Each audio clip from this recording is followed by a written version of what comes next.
This podcast is brought to you by the Global Kindness Federation Podcast. Welcome to the AI Analysis Podcast. Today, we're going back to the beginning. And we really are, aren't we? We're not just talking about, the start of some movie franchise. We're talking about how we even think about heroes and villains. And maybe whether the human part of storytelling is about to get deleted entirely. It's definitely heavy stuff. But the way we're looking at it today is through this really fascinating conversation from the premiere of a show called Toon Talk 2.0. Right. And the two commentators are from completely different worlds. First, you have Jake. He owns a cabinetry business. He's a multimedia editor, loves history, wrestling. Mm-hmm. He's basically the ultimate fan. He's us. He is the audience perspective, for sure. Yeah. And then on the other side, you have Virus. And his background is just, it's wild. He's the lead singer for the band again. Okay. But he's also an Argentine-Mexican immigrant, a trained lawyer, and a former political advisor. So when he looks at a movie, he's not just seeing a story. He's seeing a business deal. He's seeing a political message. So you have the fan with all the passion and the industry insider with all the cynicism. Exactly. And their whole conversation is built around these hot takes on pop culture. And the very first one they drop, it's a big one. Oh, I know the one you mean. The villain debate. Mm-hmm. They make the argument, and you have to just sit with this for a second, that Kylo Ren is a better villain than Darth Vader. Which, it sounds like heresy, right? As someone who grew up with Vader as the ultimate symbol of evil, it's hard to hear. But their reasoning is actually really sharp. It's not that he's a better villain overall, but that he's a better villain specifically for right now, for millennials and Gen Z. It's a generational psychology thing. Think about what made Vader scary in the 70s. He was this tragic figure. His fall was like operatic. Forbidden love, loss, getting manipulated by this huge, evil political system. Right, the Empire. It was the fear of that Cold War era, the good man being crushed and corrupted by the system. It was all external forces. Okay, so Vader is a victim of the system, but Kylo Ren, Jake and Virus say he's not a victim of the system at all. He's a victim of himself. Virus just calls him a spoiled kid. His evil doesn't come from some grand tragedy. It comes from imposter syndrome. That's it. That's the perfect term for it. He's living in the shadow of Han Solo and Luke Skywalker, the most famous family in the entire galaxy. He knows he can't measure up, so he just throws these massive, deadly tantrums. He's a weaponized Nepo baby. And that's what makes him so relatable and so scary for this generation. We live in this age of social media perfection where everyone feels like a fraud. Right. Vader was scary because he was so in control. Kylo is scary because he's so unstable. They even mentioned that scene where he's punching his own wound. Yeah, to make it hurt more. He has to physically force himself to feel the anger. Yeah. Because it's not actually there. He's cosplaying as a Sith Lord because he feels so inadequate. This all feeds into the other big controversy they talk about, which is Luke Skywalker. And Jake, the fan, is just furious about. Oh, the character assassination of Luke. Yeah. He can't accept that the hero who redeemed Vader would just give up, become this grumpy hermit on an island. It feels wrong. It feels like a betrayal of the character we knew. But Virus, with his industry hat on, he just breaks it down. Yeah. And it's not about bad writing. It's about marketing. Oh, of course it is. Think about it. If Luke Skywalker is still this all-powerful, competent Jedi master, there's no room for the new heroes. There's no room for the new toys on the shelf. They had to tear down the old hero to make space for the new demographic. You got it. And speaking of toys, we have to talk about the mask theory. This was a total light bulb moment for me. Oh, it's so good. So Vader's mask, it was functional, right? It was life support. He literally dies without it. But Kylo Ren, he's always taking it off. He smashes it. He puts it back together. Why? And my brain is thinking, oh, it's to show his inner conflict. Nope. Virus says it's because a mask that comes off is a transforming toy. I couldn't believe it. A molded helmet is a $10 action figure. A helmet that clips on and off, maybe has a sound effect. That's a $30 toy. Plus, you're paying Adam Driver a fortune. The studio needs you to see his face. So the character's motivation is completely secondary to the manufacturing logic for the toy line. 100%. And that same thinking, that sort of design by committee logic extends to how they handled Rey. Right. And they're really careful here. They know that criticizing Rey can get you labeled as a toxic fan. So they use a sports analogy. Serena Williams. Yeah. They say, look, she is the greatest of all time, no debate. But if you put her in a full contact tackling drill with an NFL linebacker, physics is probably going to win. It's not an insult to her skill. It's just a matter of training and context. Exactly. So when Rey, with zero training, beats a trained dark side user like Kylo in their very first fight, it feels unearned. It skips the struggle. And if you skip the struggle, you don't really have a hero's journey. You just have a power fantasy, which it can be fun, but it's not as compelling. It's all about the studio being afraid to show their hero looking weak, even for a moment. Yeah. And that brings us to the movie that did the exact opposite of all this. Top Gun. Maverick, the anti-deconstruction movie. Yeah. But before we even get to the plot, we have to talk about the jacket, because this is a whole geopolitical drama playing out on a piece of clothing. It's the perfect case study. So the original jacket from '86 has this patch on the back. It has American, UN, Japanese, and Taiwanese flags. Standard stuff. But when the first trailer for Maverick dropped, people with very sharp eyes noticed.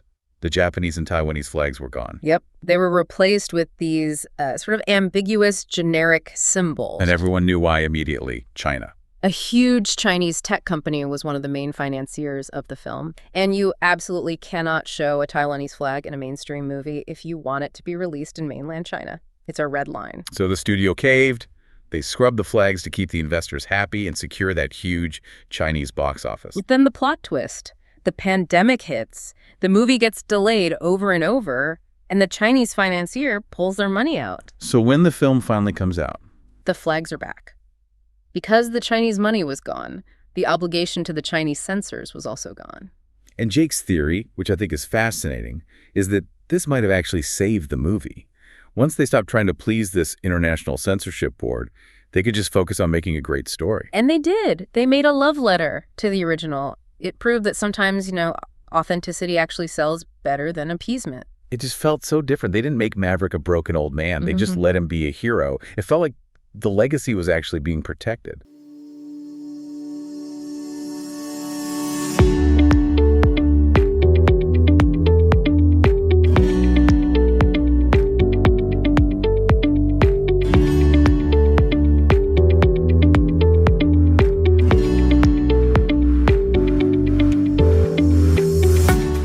And speaking of protecting assets and legacy, in a world where everything's becoming digital, from movie characters to our own data, understanding who owns what, and more importantly, who owns a piece of you, is more critical than ever. It's a constant battle for control. That is the perfect segue into what is, for me, the most frightening part of their entire conversation.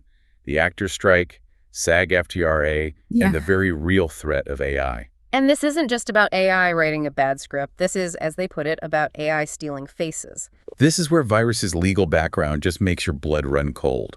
He explains the specific proposal from the studios that basically triggered the strike. They wanted the right to digitally scan background actors, extras, pay them for one day of work, maybe $200. And then own their digital likeness in perpetuity. Yeah. Forever. Just think about that. You do one day's work as an extra, and for the rest of time, a digital version of you can be put in any movie, any commercial, any political ad they want, and you never get another check. You have no say. You become a digital ghost in the machine. A puppet.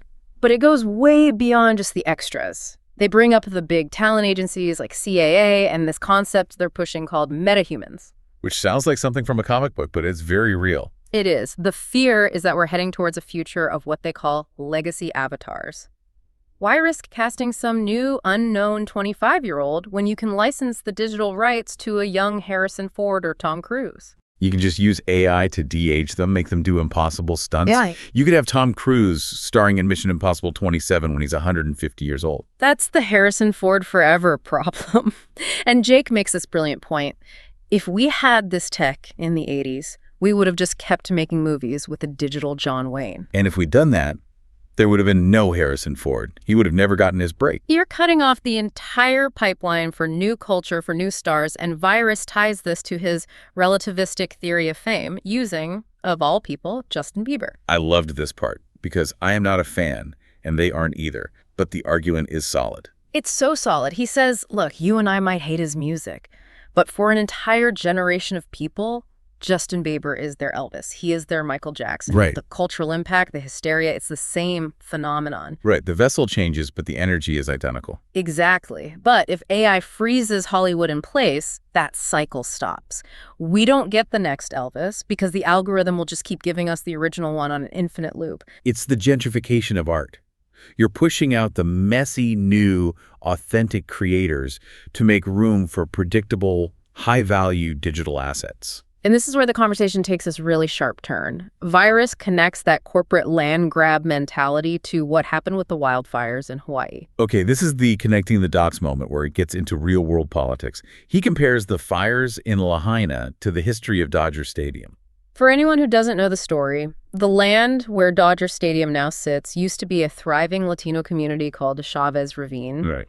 Through a series of pretty shady political deals, eminent domain, and yes, some suspicious fires, the residents were all forced out. They were bought out for pennies on the dollar, and now it's $1 billion stadium. And he sees that exact same playbook happening in Hawaii. He pointed out the government's initial offer to families who lost everything. It was $700. A measly $700. His argument is that an offer that low isn't meant to help. It's meant to make you desperate. And when you're desperate. You sell your land to the first developer that shows up with a check. He predicts that in a decade, that land won't be owned by the locals anymore. It'll be luxury resorts. It's a dark theory, but it follows a pattern. A powerful entity waits for a moment of weakness and then swoops in. He even makes a prediction about Fran Drescher during all this. Oh, yeah. The head of the Actors Union. He basically says she's using the national spotlight from the strike to set herself up for a future in politics.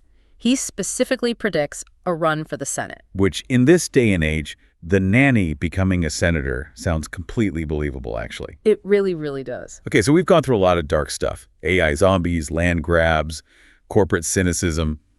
But they do end with some genuinely good recommendations based on their anti-snob philosophy. I love this. Their whole point is that art doesn't need to be high art to be effective. It just needs to connect. Their prime example is Game of Thrones. They say it didn't succeed because it was great fantasy. It succeeded because it was a political thriller that tricked you into watching dragons. The human drama came first. So on their list, first up, Jake recommends a video game, The Walking Dead from Telltale Games. And he's very specific, not the show, the game. Right, because in the game, you have to make the impossible choices. He says it creates a level of empathy that you just can't get from passively watching something. Then Virus throws out a movie on Apple TV, the greatest beer run ever. With SAG-AFTRA. And the take is that this is him finally growing up as an actor. It's a true story about a guy who goes to Vietnam during the war just to bring his friends some beer. It's an absurd premise. Totally absurd. But he says the film and the acting handled the absurdity and the tragedy of that war perfectly. And then there's the really deep-cut recommendation. Street Fighter?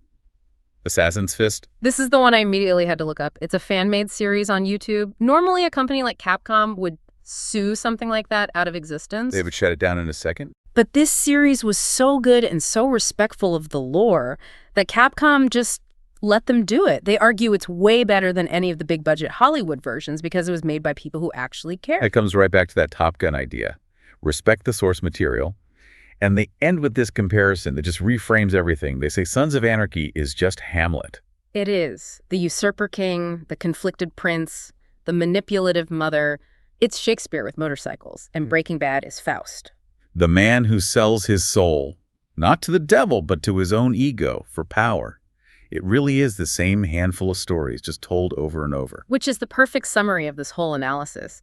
Pop culture is this constant cycle. Rebellion, like Vader, eventually becomes frustration, like Kylo. And that cycle is fueled by marketing and is now being threatened by automation, by AI. Exactly. It leaves you wondering about the next movie you watch. Is this a story that someone needed to tell, or is it content engineered by an algorithm to keep you subscribed? And I think that leads us to the final, really provocative question they leave hanging. If we go down this AI road, if we can keep Tom Cruise young forever, what does that do to us? Well, think about it. Part of how we learn to process life is by watching our heroes grow old. We learn about loss when they pass away. We get excited about the future when a new star emerges out of nowhere. We see ourselves in that cycle. Right, and if we freeze that cycle, if we create a culture where nothing ever really dies, but nothing new is ever really born, Are we just dooming ourselves to a society that never moves forward? Wow. The culture's stuck in an infinite loop. It's a terrifying thought. If our stories stop changing, maybe we do too. It's possible. Yeah. And that's a wrap on Going Back to the Beginning. Thanks for listening. We'll catch you next time. Call me Mr. Feelgood, we can dance and we can fly together. Call me Mr. Feelgood, spread your wings and we can fly together. Call me